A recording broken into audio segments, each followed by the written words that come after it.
Cricketer Mustafiz ইস্যুতে বাংলাদেশ ভারত সম্পর্কে নেতিবাচক প্রভাব পড়বে বলে মনে করছেন অর্থ উপদেষ্টা। তবে বাণিজ্যিক ও অর্থনৈতিক সম্পর্ক চলমান থাকবে। তিনি বলেন, মুস্তাফিজকে আইপিএল থেকে বাদ দেয়া দুঃখজনক, যার সঠিক প্রতিক্রিয়া দেখিয়েছে বাংলাদেশ। সচিবালয়ে ক্রয় সংক্রান্ত উপদেষ্টা কমিটির বৈঠক শেষে এসব কথা বলেন তিনি। এ সময় জ্বালানি উপদেষ্টা বলেন, কারসাজি করে সিলিন্ডার গ্যাসের দাম বাড়ানো হচ্ছে। রিপোর্টে জানাচ্ছেন মাহবুব কবির চপল। बांग्लादेश के खिलाड़ियों को खिलाने वाला शाहरुख खान देशद्रोही है, तो बांग्लादेश के प्रधानमंत्री शेख हसीना को पनाह देने वाले मोदी जी क्या? মোস্তাফিজকে দলে নিয়ে শাহরুখ খান যদি দেশদ্রোহী হন, তাহলে শেখ হাসিনাকে আশ্রয় দিয়ে মোদি কি?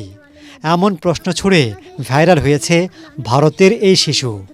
মোস্তাফিজকে আইপিএল থেকে বাদ দেওয়ার পাল্টাপাল্টি যুক্তিতর্ক চলছে দুদেশেই।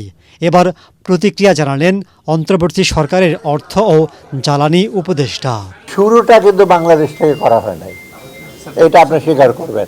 ভালো প্লেয়ার, একটা বিখ্যাত প্লেয়ার যাবে এবং যারা নিয়েছে তারা টেকনিক্যাল রিজনে করে দয়া দাক্ষিণ্য করে তো তাকে নেওয়া হয় নাই। ওদের সেটা হঠাৎ করে বন্ধ করে দেওয়ার একটা কারণে সেটা তো খুব এটা সিকুয়েল যেটা হয়েছে এইগুলো সেটা আনফর্চুনেট। আমি বলি এটা দুঃখজনক, এটা দুই দেশের জন্য কারোর জন্য ভালো হয় না।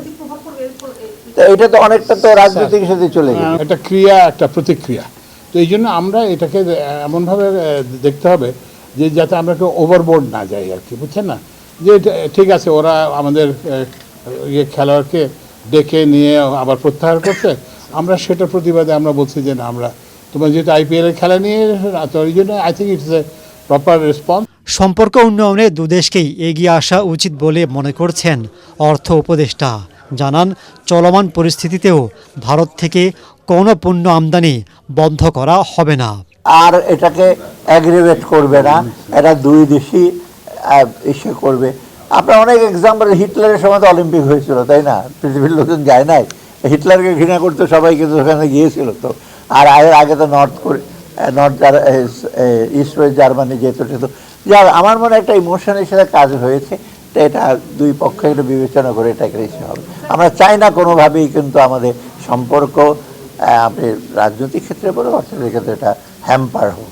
এ সময় জ্বালানি উপদেষ্টা কথা বলেন গ্যাস সিলিন্ডার সিন্ডিকেটের দৌরাত্ম্য নিয়ে।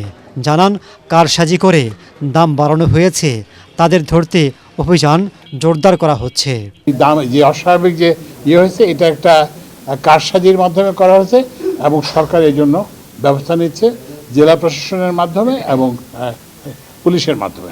অন্তর্বর্তী সরকারের মেয়াদে পে স্কেল দেওয়ার বিষয়টি এখনও আলোচনা চলছে বলে জানান অর্থ উপদেষ্টা।